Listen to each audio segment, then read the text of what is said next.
नमस्कार दोस्तों, स्वागत है एक बार फिर आपका कोरोना अपडेट में। आज का कोरोना अपडेट का जो सेगमेंट है वो सेंसिटिव भी है और इम्पोर्टेंट भी। वो इसलिए क्योंकि आज जिस टॉपिक पे हम बात करने वाले हैं वो है लॉकडाउन इन सेक्सुअल हेल्थ। और बहुत सारे सवाल बहुत से लोगों के हम तक पहुँचे हैं और हमसे वो घुमा घुमा के वो सवाल पूछते हैं, तो सोचा क्यों ना इस टॉपिक को हेड ऑन यानी कि सीधा सीधा इसको टैकल किया जाए। तो आज मैंने इनवाइट किया है सेक्सुअल हेल्थ और लॉकडाउन के बारे में बात करने के लिए डॉक्टर श्याम मिथ्या को, जो मेरे साथ इस वक्त जुड़े हुए हैं। Doctor Shyam, welcome to corona update. नमस्कार, thank you for having me on the corona update.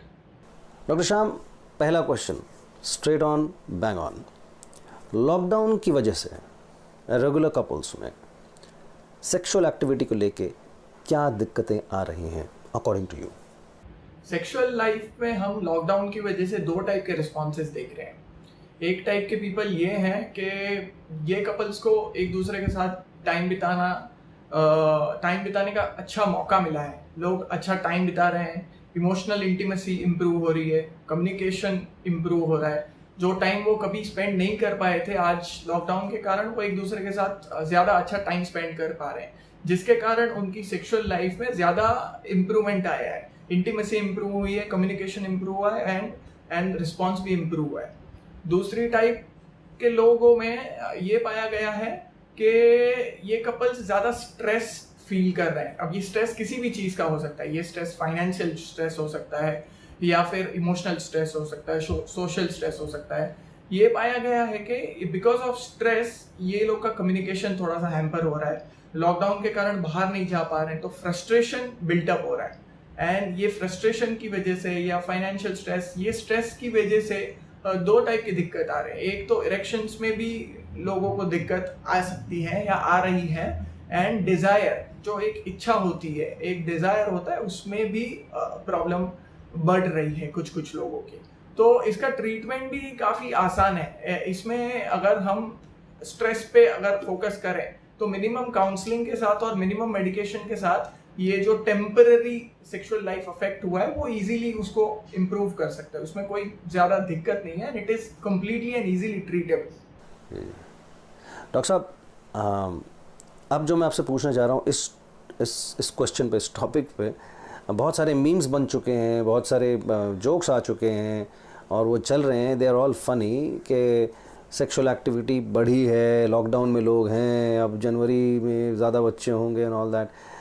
But on a serious note, India वैसे ही दुनिया में नंबर 2 पॉपुलेशन की कंट्री है और अब इस वक्त लॉकडाउन चल रहा है, तो सीधा सवाल, क्या लॉकडाउन की वजह से सेक्सुअल एक्टिविटी बढ़ी है, उसमें बढ़त हुई है?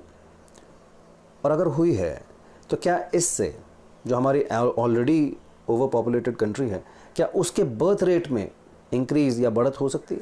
ओके, तो जैसे हमने देखा कुछ लोग ऐसे हैं जिनमें डेफिनेटली सेक्सुअल एक्टिविटी बढ़ी है और ऐसे भी लोग हैं जिनमें सेक्सुअल एक्टिविटी अफेक्ट हुई है। अभी जिन लोगों में बढ़ी है उसमें क्यों बढ़ी है ये हम देखेंगे।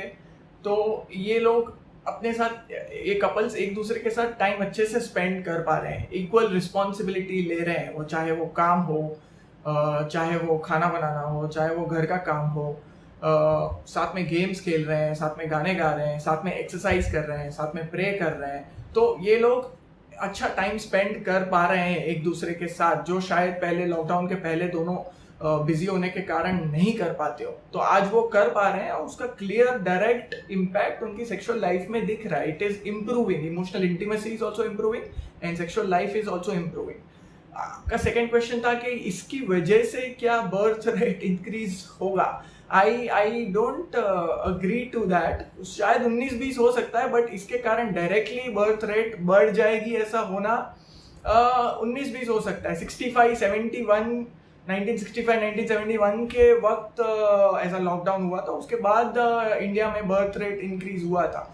लेकिन आई थिंक 2020 में इट इज थोड़ा सा डिफरेंट। लोग थोड़े से ज़्यादा अवेयर हैं, एजुकेटेड हैं, कॉन्ट्रासेप्टिव यूज पहले से थोड़ा बेटर है। Apart from this there are other activities also people doing. Entertainment के लिए दूसरे साधन है, टेलीविजन है, डिजिटल मीडिया है, अमेजोन है, नेटफ्लिक्स है।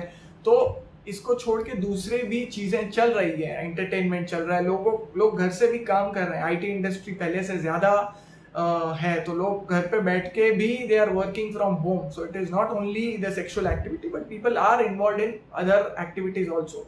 सो आई डोंट थिंक इसके कारण बर्थ रेट में इतना आगे जाके फर्क देखने मिलेगा. डॉक्टर साहब, बहुत से कपल्स ना फैमिली प्लानिंग फॉलो करते हैं, ऐसे में कॉन्ट्रासेप्टिव्स की ज़रूरत पड़ती है, और आप भी जानते हैं, हम भी जानते हैं कि हॉस्पिटल्स अभी सिर्फ प्रायोरिटी पे कोविड-19 के पेशेंट्स हैं. जो छोटी मोटी क्लिनिक्स होती थी, स्पेशली फर्टिलिटी क्लिनिक्स थी, वो सब बंद हैं. तो ऐसे में अकॉर्डिंग टू यू, क्या लोगों को कॉन्ट्रासेप्टिव्स लेने में, खरीदने में, डिस्पेंस करने में दिक्कतें आ रही हैं? आई थिंक ये सही है कि इनिशियल फेज ऑफ लॉकडाउन में कॉन्ट्रासेप्टिव्स मिलने में लोगों को थोड़ी सी दिक्कत आ रही थी, बट आई डोंट थिंक इसका रीजन ये है कि it was because of availability. वो खत्म नहीं हो गए थे, but it was actually because of distribution and transport issue.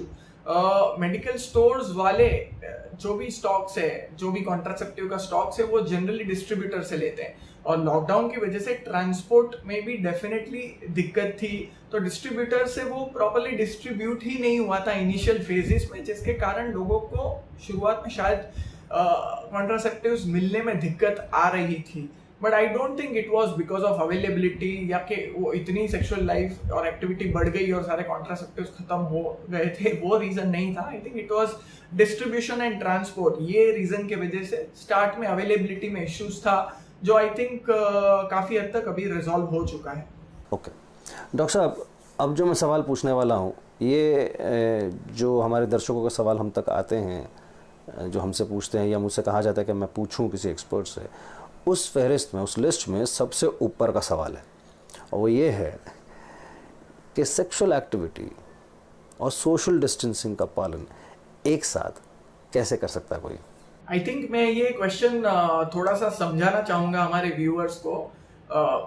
Because of lockdown, social distancing follow करते हुए जो पार्टनर्स एक दूसरे के साथ नहीं है, उनमें तो डेफिनेटली सेक्सुअल एक्ट अभी पॉसिबल नहीं है और नहीं होना भी चाहिए.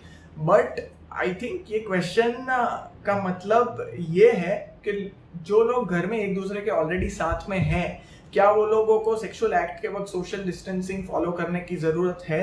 तो आई थिंक लॉजिकली स्पीकिंग वो पॉसिबल ही नहीं है. अगर घर में किसी को भी सिम्टम है नहीं, कुछ सब हेल्दी है, तो घर के अंदर सोशल डिस्टेंसिंग फॉलो करने की ज़रूरत नहीं है. अगर किसी भी एक व्यक्ति को कोई भी प्रकार के सिम्टम्स आते हैं, तो डेफिनेटली उस पर आगे इन्वेस्टिगेशन होना चाहिए और वहाँ पे सोशल डिस्टेंसिंग की ज़रूरत है. अगर किसी को सिम्टम नहीं है, तो घर के अंदर दो पार्टनर्स के बीच कोई भी प्रकार की सोशल डिस्टेंसिंग की ज़रूरत नहीं है.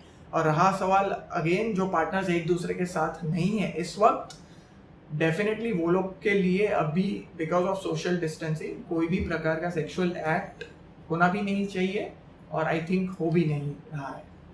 और डॉक्टर साहब, एक आर्टिकल भी मैंने पढ़ा था, और ये इंटरनेट पे भी है, और ये ऑलमोस्ट कंफर्म्ड है, लेकिन कोई भी चीज़ क्या होता है कि किस सोर्स से आ रही है वो बहुत डिपेंड करता है. तो आप मेरे राइट सोर्स हैं इस वक्त. मैं यही पूछ रहा हूँ कि लॉकडाउन के दौरान क्या पोर्न यूजेज में बढ़ोतरी हुई है, और अगर हुई है तो इससे क्या दिक्कत आ सकती है? जी हाँ, ये बिल्कुल सही है. According to recently published article in major news channel, porn usage definitely बढ़ा है. The article also said that because of daily soap और स्पोर्ट्स में नया कंटेंट नहीं है, तो उसका यूजेज कम हुआ है. मूवीज का यूजेज और मूवीज के रेशो थोड़ा सा बढ़ा है. सबसे ज़्यादा जिसका रेशो बढ़ा है वो है porn usage. Article also said that ये जो चैनल्स होते हैं, ये सब्सक्राइबर्स को सब्सक्राइबर के लिए 15 डेज का, 1 मंथ का फ्री ट्रायल दे रहे हैं, जिसके वजह से भी काफ़ी यूजेज बढ़ा है. बट आई वुड से वो पॉर्न व्यूअरशिप और पॉर्न यूजेज बढ़ा है. पॉर्न एडिक्शन ये एक डिफरेंट टर्म है, इसको मैं एडिक्शन लेवल तक नहीं कहूँगा, बट डेफिनेटली अभी के टाइम में because of the lockdown porn usage has definitely gone up. ये बढ़ा है डेफिनेटली. पॉर्न यूजेज के बारे में मैं एक बात ऐड करना चाहूँगा. Because of the social perception and because of the content, even after usage या पॉर्न व्यूइंग के बाद लोगों में फ्रस्ट्रेशन बढ़ता है, गिल्ट बढ़ता है. जिसके कारण एक्चुअली इवेंचुअली उनमें सेक्सुअल लाइफ में प्रॉब्लम आ सकते हैं because of the frustration, because of guilt and because of emotional issues. So it is in long run it is definitely harmful for your mental health, emotional health as well as sexual health. It is harmful. Doctor साहब, अब एक serious सवाल. According to some researchers and some news as well,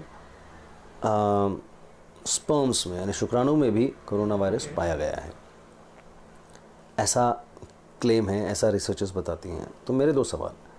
पहला, क्या ये possible है कि sperm में कोरोना वायरस हो सकता है? दूसरा, अगर ये सच है तो ये कितना खतरनाक हो सकता है? I think it is still under evaluation. जो patients, there was a recent article which says that जो पेशेंट्स हॉस्पिटल में एडमिट थे उनमें से 30% अप्रॉक्सीमेटली 30% लोगों के सीमेन में कोरोना वायरस पाया गया था. क्या ये खतरनाक हो सकता है? आई थिंक इससे ज्यादा यू नीड टू अंडरस्टैंड कि कोरोना स्प्रेड कैसे होता है.